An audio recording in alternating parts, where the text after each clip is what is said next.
Assalamualaikum warahmatullahi wabarakatuh. Perkenalkan, nama aku Ismanda Kusadi Nugraha dari IIS 3 kelas 10.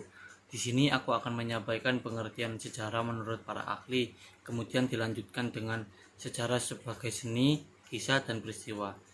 Sejarah menurut para ahli yang pertama yaitu ada Mohatta. Mohatta menyampaikan bahwa sejarah merupakan kejadian di masa lampau yang dapat dibuktikan kebenarannya.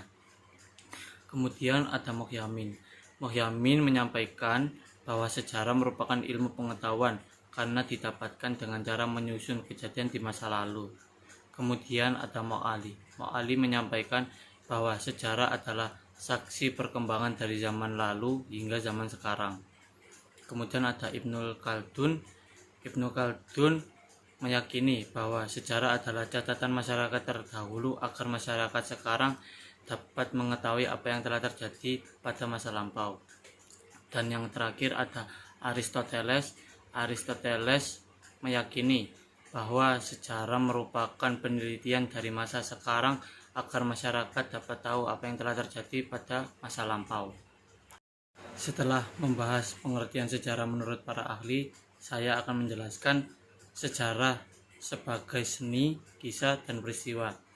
Sejarah sebagai seni dapat diartikan sejarah dapat diceritakan kembali tanpa merubah faktanya dengan menambahkan unsur khayalan atau imajinasi, seperti contohnya film.